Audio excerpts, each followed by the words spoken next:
Em que Cristo foi superior a Arão, o grande sacerdote?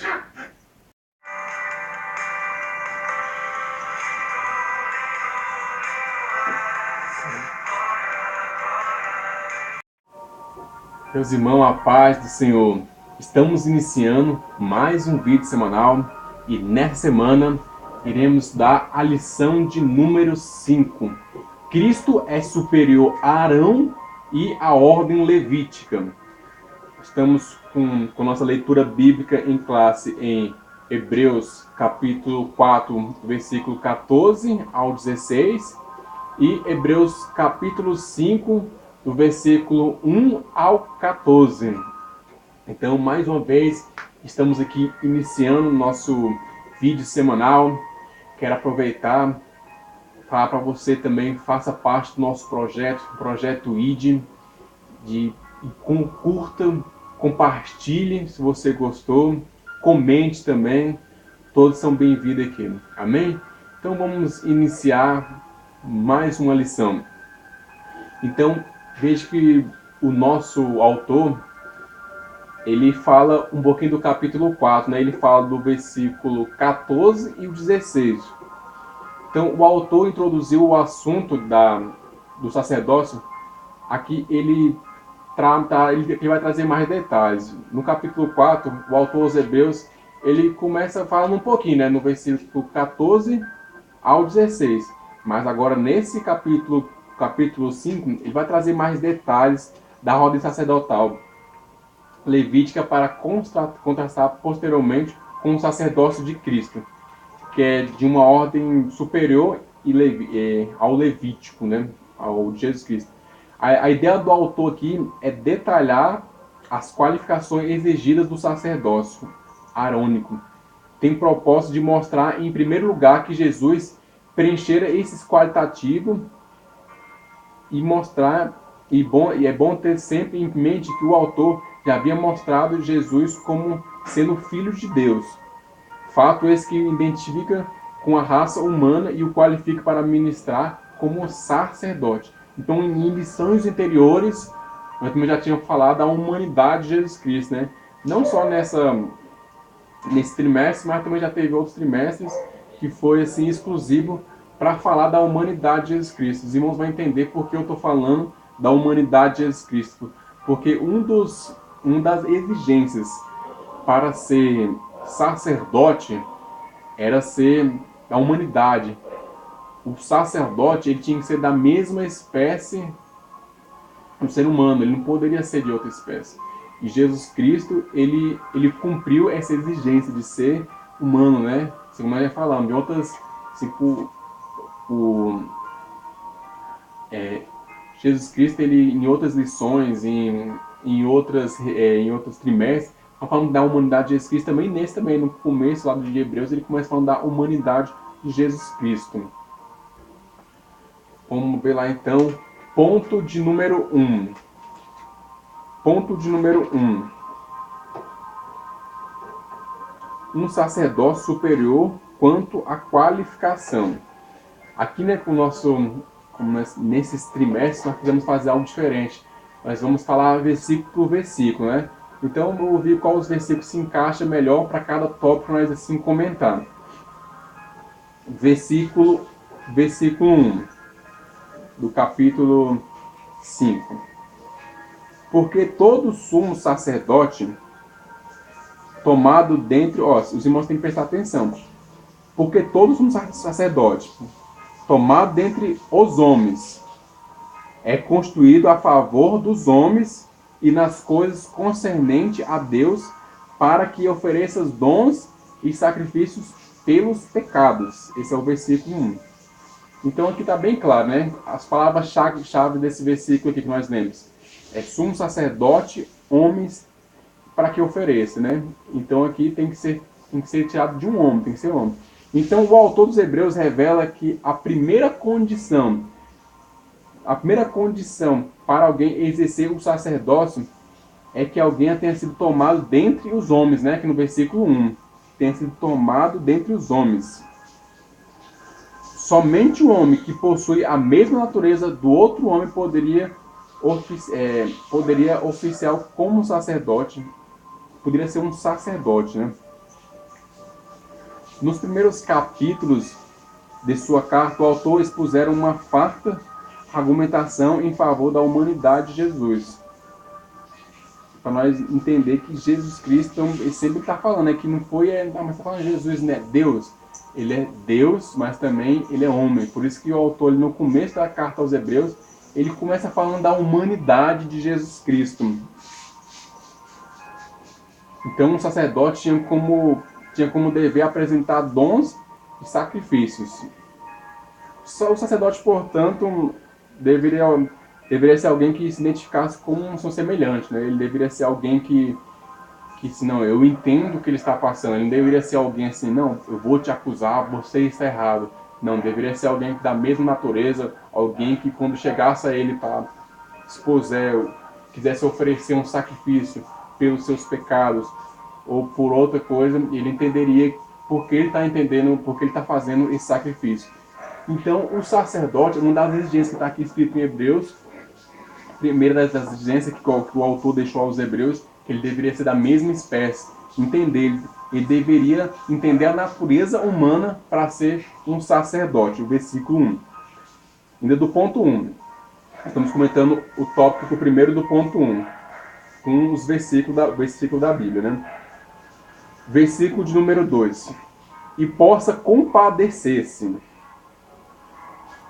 eternamente dos ignorantes e errados, pois também ele mesmo está rodeado de fraqueza. Ele quem? O próprio sacerdote, né? O próprio sacerdote está rodeado de fraqueza e ele pode se compadecer.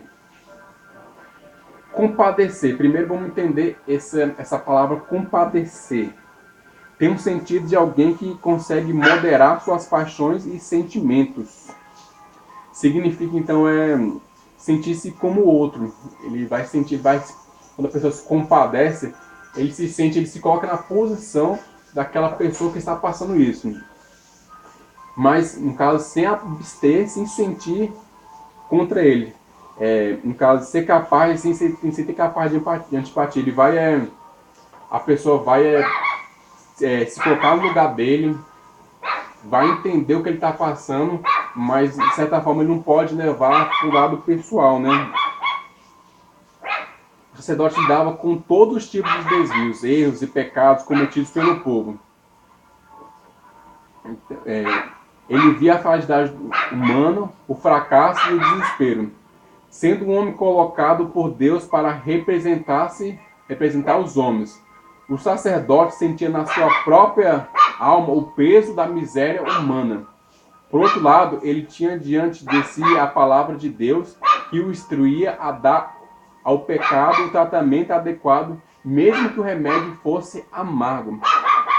Era nesse momento que ele precisaria agir com compaixão. Então, mesmo o sacerdote, mesmo que naquela situação que alguém fosse falar do pecado dele, ele deveria se compadecer, mas tinha que dar o remédio. Ele não poderia deixar a pessoa do jeito que ele encontrou, né? Ele teria que dar o remédio, assim como, mesmo que esse remédio fosse algo que fosse doloroso, fosse amargo para essa pessoa, mas ele teria que sim agir por amor daquela vida, né? Por amor daquela vida, para ele não ficar naquela situação. Então, ao mesmo tempo que ele estaria ali para se colocar no lugar dele, da mesma natureza, ele também teria mas tem que ser exato, ser correto no tratamento ao pecado.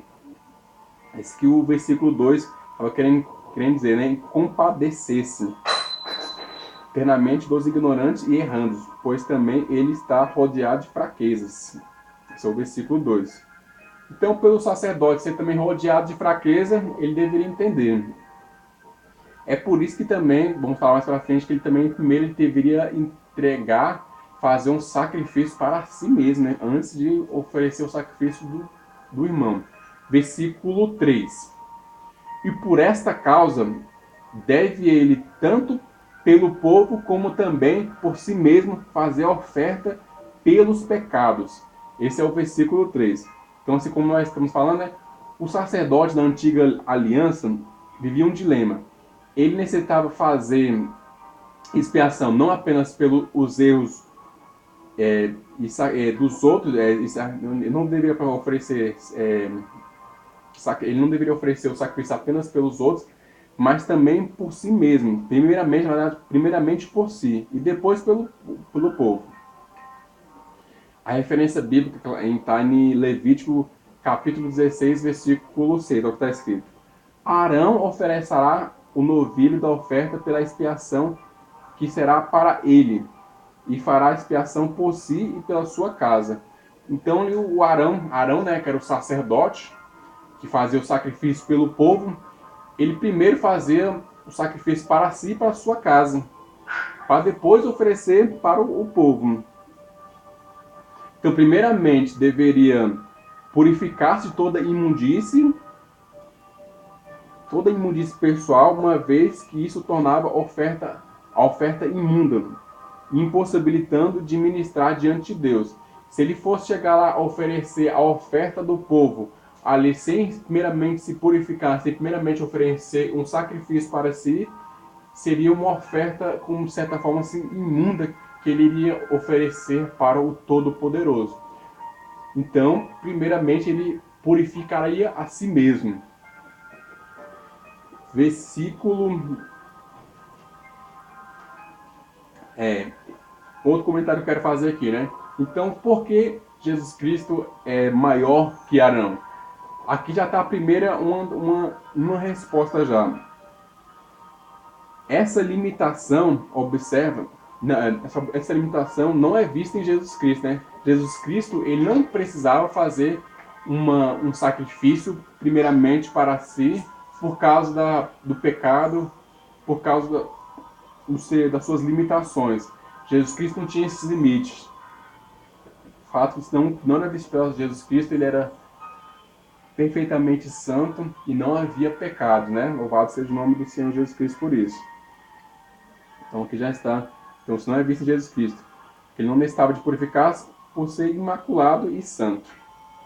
Versículo de número 4. E ninguém toma para si essa honra, senão o que é chamado por Deus como Arão. Então o autor usa a palavra que honra, né? Essa palavra honra, o autor aos hebreus usa a palavra honra para destacar a natureza do sacerdócio. O sacerdócio era alguém chamado por Deus, exclusivamente por Deus, e não pelos homens. No dia do Novo Testamento, o sistema sacerdotal corrompeu-se e tornou-se um cargo político, não mais sendo observado as prescrições divinas para o exercício desse ofício. Todavia, o autor aqui, todos os teóricos assim, acreditam que o autor, quando estava se referindo a Jesus Cristo como sacerdote, ele não estava se referindo a esse sistema corrompido, né, que se corrompeu, que o povo já estava vendo uma época em que o sacerdote já estava corrompido pela política. A pessoa não era aquela pessoa que era chamado por Deus. O sacerdote não era uma pessoa, mas que era chamado por Deus. Ele era sacerdote por causa de cargos políticos. Ele era sacerdote por causa mais assim, dos status, né, que ele teria. Hoje, muito nas nossas igrejas, hoje também, nossa atualidade, acontece muito isso. Os cargos que nós temos na igreja, que são bíblicos, tem que ser exclusivamente chamado por Deus, querido. Tem muita gente fazendo, ocupando cargos na igreja que não são chamados por Deus. Tem muita gente, então muitas seguindo assim, muitas vezes a pessoa segue uma linhagem, segue somente uma linhagem. Ah, meu pai foi pastor, então eu vou ser pastor, mas será que isso também, será que ele foi chamado por Deus para ser pastor? Como acontece hoje nos cargos políticos, é chamado de nepotismo, quando a pessoa ele alcança algo ali só por causa de que foi indicado pela sua família. Mas nós, servos do Senhor, nós temos só uma indicação que tem que ser real. Nós temos que ser chamado pelo Eterno. Nós temos que ser chamado pelo Yeshua HaMashiach, né? Jesus, o Messias. E muitas pessoas vão lá e são pastor e dá certo ainda, né? Por ser indicado pelos seus pastores, por ser indicado pelos seus familiares. Mas e isso estava acontecendo também naquela época. Tá? Já era o povo de Israel estava vendo nessa época que era muito mais por status, por política. Mas quando o autor falou que Jesus Cristo, o sacerdote, ele estava se referindo não a esse dessa forma. Jesus Cristo ele foi sacerdote porque Deus o chamou para ser sacerdote. Isso que o autor aqui está querendo, isso que o texto nos sugere que o autor, que o sistema sacerdotal foi daquele do tempo de Arão, onde as exigências da lei acerca do sacerdote eram cumpridas para contrastar com o sacerdote Jesus Cristo. Versículo 5. Assim também Cristo não se glorificou a si mesmo para se fazer sumo sacerdote, mas glorificou aquele que disse: Tu és meu filho, hoje te gerei. Versículo 5, né? O autor mostra que Jesus cumpriu completamente todas as prescrições exigidas para o sacerdócio, Ele não se autoglorificou, né? Jesus Cristo não foi lá, senão eu sou o sacerdote, eu quero estar aqui, como se eu merecesse estar aqui. Claro que Jesus Cristo, ele tinha tudo, ele poderia muito bem fazer isso, mas ele não se autoglorificou. Foi o Pai que chamou ele, né? Como está aqui no versículo, construindo assim mesmo. Ele mesmo que foi se constituiu como um sacerdote. No versículo 4, o autor fala da honra que Arão teve a ser escolhido como sumo sacerdote. Todavia, quando ele fala do sacerdote Jesus Cristo, mostra que o sacerdócio era algo inesperável de sua natureza. Deus dá testemunho de Jesus dizendo: Tu és meu filho, como nós vemos no versículo 5, né? Tu és meu filho. Essa atribuição foi lhe dada por Deus. Embora o autor não entre em detalhes sobre o momento da qual Jesus teria sido constituído sacerdote, os comentaristas destacam que a cristologia de Hebreus revela que Jesus é o Filho de Deus desde a eternidade. Como nós já lemos lá nas primeiras lições, está lá, para, se os irmãos quiserem conferir, está em Hebreus, no capítulo 1, versículo 1, 2 e o capítulo 5, versículo 8, o que nós lemos, né? O que foi vocacionado pelo Pai para ser sumo sacerdote. Nesse aspecto, a vocação aconteceu antes da encarnação, entrando contudo em vigor na paixão e morte, obtendo na sua confirmação na ressurreição e ascensão. Então, Jesus Cristo, assim como nós cremos, Jesus Cristo, antes da fundação do mundo, ele já era nosso sacerdote, já foi escolhido para ser nosso sacerdote. Assim, antes da encarnação, antes de ele estar entre nós, que antes de o Jesus Cristo se manifestar, ele já foi escolhido para ser o nosso sacerdote, ser escolhido para novamente nos levar, nos trazer de volta para Deus, né? Isso que é o principal objetivo hoje do Evangelho, não como muitos têm pregado, não como muitos têm usado assim, o Evangelho de Cristo para levar o homem a buscar bens materiais, a buscar algo para si mesmo, levando o evangelho totalmente para si mesmo, para glorificar a si mesmo. Não, Jesus Cristo, antes da fundação do mundo, Jesus Cristo já foi escolhido para ser nosso sacerdote. E o sacerdote era esse, né? Ele tinha o dever de levar o sacrifício do homem a Deus, levar o homem a Deus. Esse que é o principal objetivo do evangelho, né? Então, perdoar os pecados, salvar o homem e levar, resgatar o homem novamente para Deus. Versículo 6. Como também diz no outro lugar: Tu és sacerdote eternamente, segundo a ordem de Melquisedeque. Esse é o versículo 6. Então aqui primeiro eu quero deixar bem claro para os irmãos, não se apeguem muito ainda a Melquisedeque não, que no capítulo 7 o autor vai falar mais sobre o Melquisedeque, né? No capítulo 7 é a relação entre o sacerdote Jesus Cristo e Melquisedeque. Então não perca a próxima lição, você vai entender com a relação de Jesus Cristo e Melquisedeque. Vamos lá então agora, versículo 7, né? Versículo 7. o qual nos dias da sua carne, oferecendo com grande clamor e lágrimas, a oração e súplicas ao que podia livrar da morte, foi ouvido quando ao que temia. Versículo 7. O versículo 7 já estamos não estou falando para os irmãos não, nós estamos comentando versículo por versículo, né?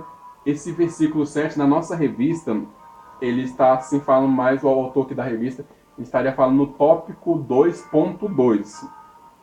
Tópico 2.2, né? Foi a parte que eu achei no versículo bíblico mais com relação à revista. Então, tópico 2.2. Então, esse versículo que eu acabei de ler aqui é a intercessão, no qual nos dias da sua carne, falando de Jesus Cristo, oferecendo com grande clamor e lágrimas, orações e súplicas ao que podia livrar da morte, foi ouvido quanto ao que temia. Então está falando da intercessão, né? A intercessão característica de todo sumo sacerdote. Uma coisa que o sacerdote deveria ter era interceder pelo aquele que oferecesse o sacrifício. Ele deveria estar lá assim, tendo compaixão e oferecendo, e tendo sempre se compadecendo e também orando, clamando pelaquela pessoa, né? Intercedendo, que era a característica do sacerdote, legitimamente construído por Deus. Isso é aplicado a Jesus de uma forma vivida e dramática pelo autor. A expressão nos dias da sua carne, nós lemos no versículo 7 aqui, ó, no qual nos dias da sua carne, está falando de Jesus Cristo, quando Jesus Cristo estava aqui, quando Jesus Cristo estava lá com o povo, estava com os discípulos. Então, nos dias da sua carne, essa expressão, ó, sacerdote, é uma referência à vida humana de Jesus. A humanidade de Jesus é sempre lembrado pelo autor de Hebreus como algo imprescindível para o exercício do sacerdócio. A expressão grande clamor e lágrimas, oração e súplicas não é encontrada nos evangelhos, mas aproxima-se, nós acreditamos que se aproxima assim do Calvário, né? Foi onde que Jesus Cristo passou, né? Acontecimentos que narra a agonia de Jesus Cristo no Getsemane. Isso aqui o autor dos Hebreus ele está querendo falar que Jesus Cristo passou ali na cruz do Calvário por nós. Ele mesmo passa naquela pudim, né? Então ele sempre está intercedendo por nós também, fazendo o seu trabalho de sacerdote ali. Louvado seja o nome do Senhor. Versículo 8. Esse versículo 8, agora vamos entrar no ponto 3 da nossa revista. O ponto 3 da nossa revista, qual que é? Ponto 3, ó, tópico 2.3 da revista. Pela submissão que demonstrou. Versículo 8. Ainda que era filho, aprendeu a obediência por aquilo que padeceu. Então aqui foi esse o versículo melhor que eu achei com o comentário da revista. Sendo o verbo de Deus encarnado, Jesus viveu nas mesmas condições as quais viveram os demais homens, exceto o pecador, né? Exceto o pecado. O Jesus Cristo ele viveu igualzinho qualquer ser humano que estava aqui na Terra. E Jesus também teve fome, Jesus teve sede, Jesus chorou, Jesus ele foi criança, Jesus foi adolescente. Jesus Cristo ele teve uma vida igual qualquer um ser humano, né? Eu acredito que Jesus teve que, pai, ele até fala que ele trabalhava. Então Jesus Cristo ele teve que ter uma vida terrena, ele teve a mesma natureza do ser humano. Ele teve que fazer, assim como você tem uma vida, que você tem que acordar cedo, nós temos que se vestir, temos que banhar, temos que se alimentar. Jesus passou por tudo isso, Jesus teve toda essa natureza humana, né? Então, ele, ainda que era filho, aprendeu a obediência por aquilo que padeceu. Esse é o versículo 8. Então, ele teve tudo isso, exceto uma coisa, o pecado. Todo ser humano também, ele tem essa natureza, mas ele não consegue essa natureza. Jesus Cristo, ele só não pecou. Uma coisa que Jesus Cristo foi diferente de todo ser humano, exceto o pecado, não teve Jesus Cristo. Na sua humanidade, ele também precisou exercitar a sua obediência. Então, mesmo sendo Deus, ele também teve que obedecer, né? Versículo 9. O versículo 9 agora nós vamos entrar no tópico 3. tópico 3, o sacerdócio superior quanto à importância teológica. Ponto 1, uma doutrina transcendente. Então agora vamos entrar no... Vamos ler aqui esse versículo aqui, ó, que eu achei mais coerente também com o comentário da revista. Versículo 9. E sendo ele consumado, veio a ser a causa da eterna salvação para todos que lhe obedecem. Versículo 9. Então, a expressão sendo consumado é traduzida na revista Almeida atualizada como sendo sido aperfeiçoado. Então Jesus Cristo ele foi aperfeiçoado. Não está falando que Jesus... Aqui entenda essa parte, querido. Essa expressão foi traduzida dessa forma, né? Mas vamos entender. Esse vocábulo é um particípio significando executar plenamente. O que pode significar também? Executar plenamente, consumar, acabar, aperfeiçoar. Aí tem esse autor aqui, Adam Clarke, traduz como havendo terminado tudo significa... o texto, portanto, não está sendo usado no sentido de que Jesus era imperfeito e precisava aperfeiçoar-se, mas sim no sentido de completude, isto é, que ele completou a obra da salvação. Os irmãos entenderam? Então, aqui, quando está falando aqui, ele aperfeiçoou a obra da salvação. Isso que esse versículo está querendo falar, né? Quando ele está sendo ele consumado, ele foi lá e aperfeiçoou a obra da salvação. Isso que esse versículo está querendo falar. O texto mostra que o plano da salvação é para todos os homens. A salvação, eu acredito assim. A obra da salvação, Deus deu assim, como se for usar essa palavra assim, deu a chance igual para todos serem salvos. Mas ela só se efetiva naqueles que o recebem. Somente aqueles que recebem a Cristo e obedecem a Ele serão salvos. O autor conclui seu raciocínio dizendo que, tendo terminado o sacrifício no Calvário, Deus proclamou a Jesus Cristo, na sua ressurreição, sumo sacerdócio para sempre, segundo a ordem de Melquisedeque. Então aqui no versículo está bem claro, né? Expliquei, ó, e sendo ele consumado, falando que ele aperfeiçoou a obra da salvação, veio a ser a causa da eterna salvação. Então Jesus Cristo ele aperfeiçoou a obra da salvação, sendo o próprio Cristo a causa da salvação para todos que lhe obedecem, né? Então aqui ele deixou uma condição. Ele é Cristo, ele é a causa da salvação para aqueles que obedecem. Nós temos que estar em Cristo, obedecendo a Cristo, para sermos salvos, né? Louvado seja o nome do Senhor. Vamos lá, versículo 10. Versículo 10 ainda do ponto 1. Estamos no ponto 1 ainda. Chamado por Deus como sacerdote segundo a ordem de Melquisedeque. Aqui então, como nós falamos, né, que ele volta novamente, então esse autor volta a tratar esse assunto de Melquisedeque com profundidade no capítulo 7.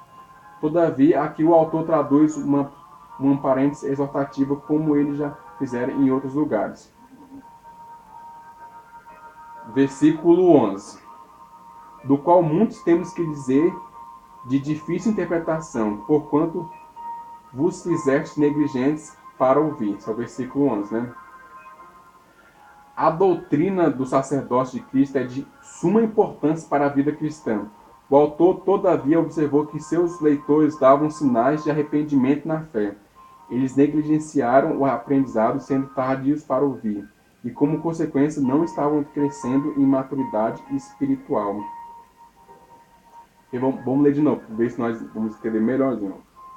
Do qual muitos temos que dizer de difícil interpretação, porquanto vos fizeste negligentes para ouvir, né? Então aqui eles não estavam querendo ouvir, eles não estavam querendo aceitar que Cristo, como sumo sacerdote, né? como sacerdote. A doutrina do sacerdócio de Cristo é de suma importância para a vida cristã. Então o autor aos Hebreus, todavia, observou que seus leitores, né, a carta foi mandada para Hebreus, foi mandada para os Hebreus, naquela importância ali, davam sinais de arrefecimento na fé, né? Eles negligenciaram, eles não estavam os leitores ali hebreus não estavam dando importância ao sacerdócio de Cristo e negligenciaram o aprendizado, sendo tardios para ouvir e, como consequência, não estavam crescendo em maturidade.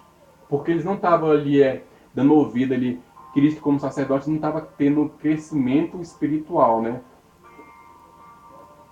Estava tendo um crescimento. Assim como a criança é alimentado com o leite, tem uns adultos que precisam de outros alimentos.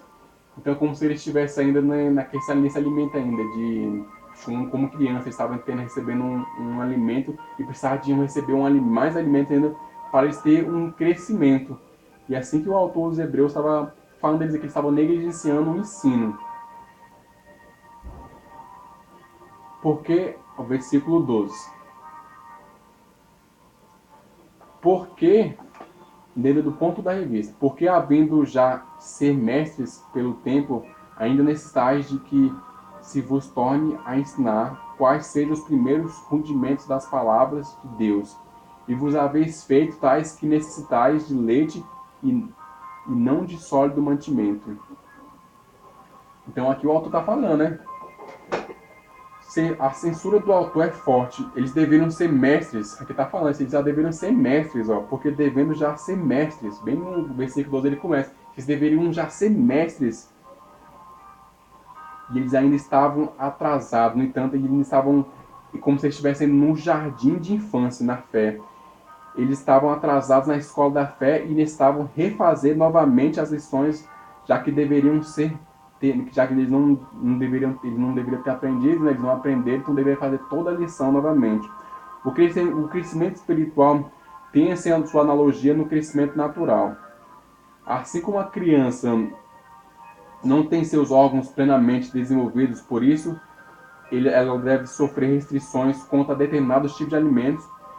Ela necessita de leite, que é necessário adequado para esse estágio da vida, para um adulto. Porém, somente esse tipo de alimento não é suficiente. Os hebreus ainda estavam bebendo leite.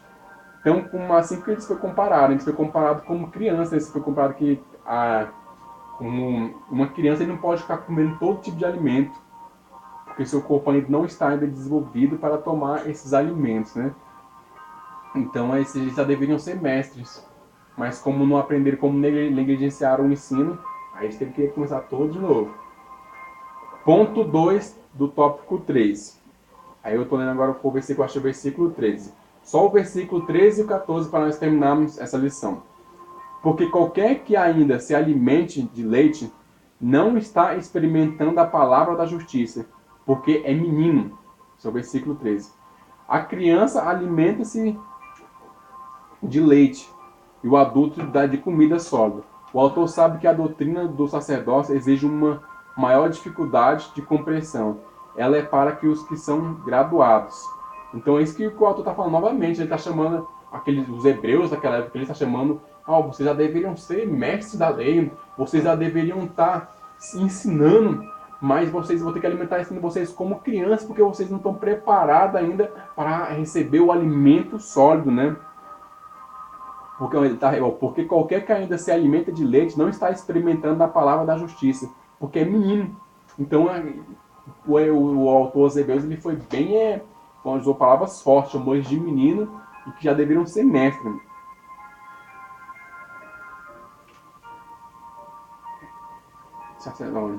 Versículo 14. Mas o mantimento sólido é para os perfeitos, os quais, em razão do costume, têm os sentidos exercitados para discernir tanto o bem como o mal. Esse é o versículo 14. Então, os cristãos maduros que cresceram na fé são aqueles aos quais o autor tem como adequadamente treinados. Esse foi o versículo 14 e o último versículo, né, da nossa revista, no qual nós lemos aqui o tópico de número 3, o tópico de número 2, uma doutrina essencial. Então nós já estamos terminando essa lição. Espero que você tenha entendido, espero que você possa ter aprendido conosco nessa lição, querido. Nós vemos que, assim como aquele povo naquele tempo, aquele povo, os hebreus, já era para ter sido mestres, já era para ser mestres da lei, mas como negligenciaram a palavra, negligenciaram o ensino, eles estavam sendo alimentados com leite ainda, né? Você está sendo alimentado como criança.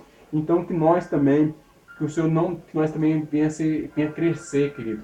Que nós não vamos ficar sendo só alimentado assim com aquele alimento raso na palavra, mas nós devemos crescer continuamente na palavra, assim como a palavra do Senhor, nós temos que conhecer e prosseguir e conhecer ao Senhor.